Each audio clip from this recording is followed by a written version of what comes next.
يقول راجي عفو رب سامعي محمد بن الجزري الشافعي.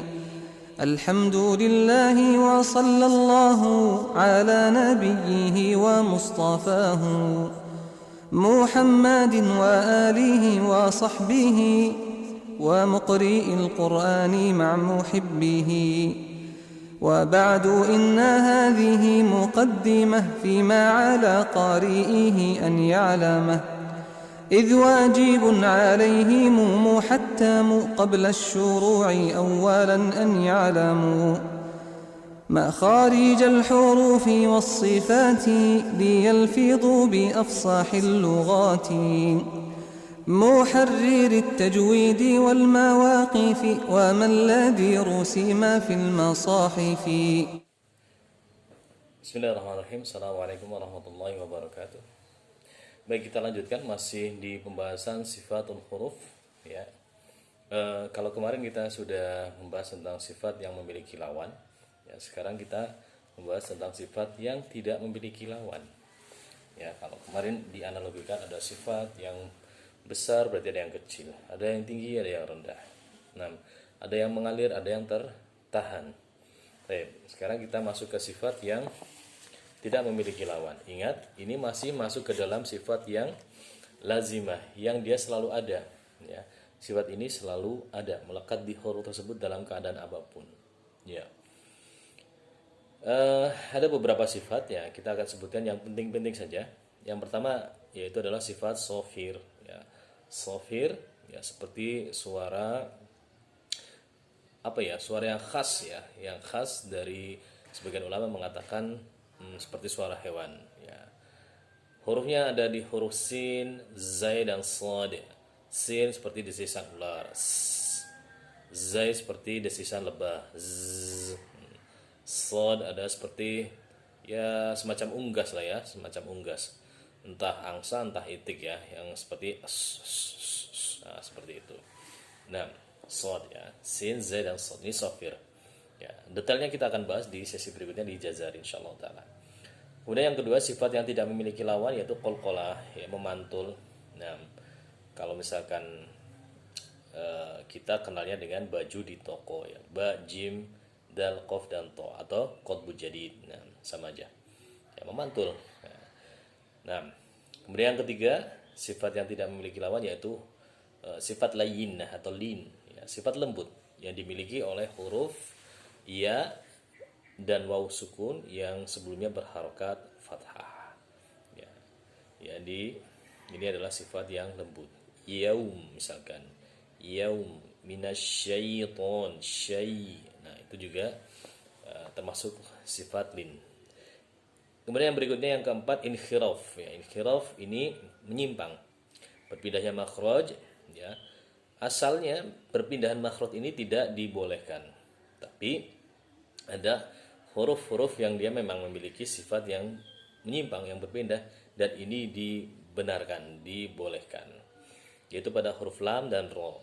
Kalau lam dia bergeser menyimpangnya ke kanan atau ke kiri ya, tidak tetap begini, tapi dia akan bergeser karena struktur lidahnya kan melengkung ya. Lam itu di ujung tepi lidah, dia akan bergeser. Al, nah, seperti itu. Ro ini juga menyimpang ya, dari ujung lidah yang dia mengarah ke punggungnya. Ro ketika kita misalkan sukun ar akan bergeser. Ar-ro bergeser ke depan dan ke belakang. 6. Itu inkhiraf. Yang kelima adalah sifat takrir, yaitu getaran pada huruf ro ya. Dikatakan para ulama, getarannya seberapa sih? Nah, ya gambarannya kalau getaran ini harus ada ya, karena sifat zatiyah atau lazimah harus ada. Satu getar saja ya, kurang lebihnya satu getar saja, nggak terlalu banyak. Arro ya. Atau ada yang mengatakan ya maksimal 3 getaran lah. Arro. Jangan terlalu banyak. Kalau banyak dia jadi tidak fasih ya. Arro tidak fasih. Atau jangan hilang. Allah. Maka kalau hilang getarannya ini jadi aib menurut Imam Ibnu Jazari. Baik. Yang keenam tafasyi. Tafasyi menyebar udara ya ketika mengucapkan huruf shin. Bash, sya, shi, shu, bash. Udara menyebar ya di mulut. Itu tafasyi, hanya dimiliki oleh huruf shin. Yang ketujuh adalah istitolah. Istitolah memanjang, dimiliki oleh huruf dhad. Memanjang karena dari struktur makhrajnya saja udah dari tepi lisan yang paling belakang sampai ke depan ke ujung, nempel ke geraham. Ini makhraj yang paling panjang. Yang lain-lain kan cuma di pangkal, di punggung, ujung ya. Tapi kalau dhad panjang banget. Jadi ketika dia menempelkan makhrajnya, posisinya dari belakang lisan, tepi lisan, do, kayak ada ancang-ancang, do, nggak bisa diucapkan do, nggak, dia nempel dulu, do, al, al. Nah, jadi butuh waktu sesaat dia untuk menempelkan makhrajnya sehingga disebut sebagai istitolah, memanjang. Ya. Satu-satunya huruf yang dia memiliki sifat istitolah adalah bod. Ya. Jadi jangan sampai huruf-huruf yang lain memiliki sifat istitolah. Kadang huruf yang tidak memiliki istitolah jadi istitolah. Contohnya gimana? Pada huruf zal, a'udzubillah misalkan, dia jadi kalau bahasa sebagian ngomong diseret gitu. A'udzubillah, zubillah. Nah, itu juga tidak dibenarkan. Karena akan muncul sifat baru. Istitolah hanya dimiliki oleh huruf bod saja. Taib. Yang kedelapan yaitu adalah sifat gunnah. Ya. Gunnah atau dengung. Ya. Gunnah bisa dimaknai dengan makhraj, gunnah juga bisa dimaknai dengan sifat. Ya. Makhraj gunnah maksudnya adalah makhraj yang ke khayshum, yang ke rongga hidung. Ya, huruf gunnah maksudnya adalah huruf yang masuk ke situ. Hanya dimiliki oleh huruf mim dan nun saja. Mim dan nun. Ya, walaupun mim dan nun punya makhraj yang lain ya. Mim misalkan makhrajnya yang pertama adalah di bibir. Tapi dia akan sempurna jika dia juga masuk ke hidung. Kalau nggak masuk hidung, am. Kalau masuk ke hidung, am. Nun juga sama. Dia di ujung lidah. Kalau hanya di ujung lidah saja, an. Harus masuk hidung. An, in, un. Nah, ya. Huruf mim dan nun. Baik, tambahan yaitu yang ke-9 sifat al-khofa. Seluruh sifat itu harus dimunculkan supaya huruf ini bisa diucapkan dengan fasih. Seluruh sifat. Namun pada sifat al-khofa, khofa ini lemah, jatuh ya. Tersembunyi. Pada sifat khofa ini harus dihilangkan supaya huruf itu jelas ya. Kalau huruf yang disebut di sini maksudnya adalah huruf mad dan huruf ha. Hanya huruf hijaiyah, huruf ha yang ada di pangkal tenggorokan. Ha, dia punya sifat khofa dan sifat khofa ini harus dihilangkan. Nah, contoh sifat khofa misalkan Bismillahirrahmanirrahim. Bismillahihihi. Nah, itu adalah khofa. Dihilangkan. Caranya bagaimana? Sempurnakan sifat-sifat yang lainnya. Sifat ha apa? Nah, ini fungsinya belajar makhrijul huruf dan sifatul huruf.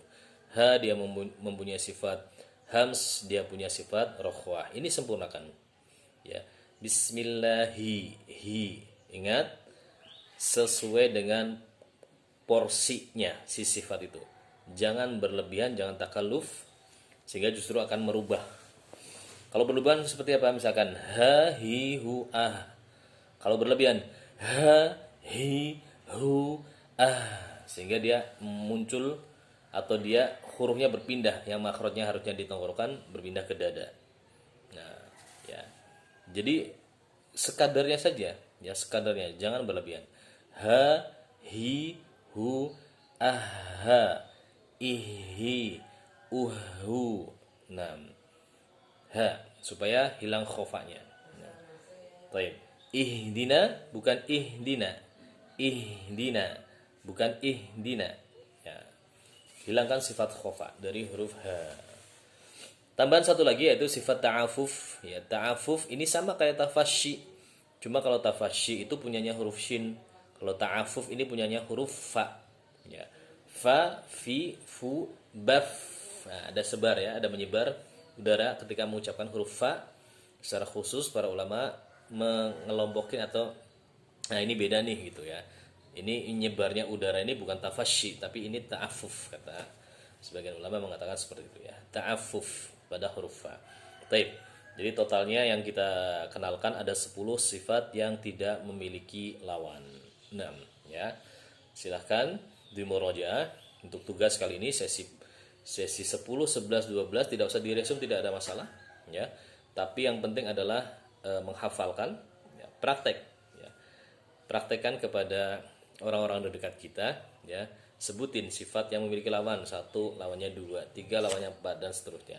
Sifat yang tidak memiliki lawan 1, 2, 3 sampai 10. Nah, ntar kalau sudah hafal namanya, definisinya. Ya. Udah hafal definisinya, sebutkan hurufnya. Nah, barakallahu fikum. Assalamualaikum warahmatullahi wabarakatuh.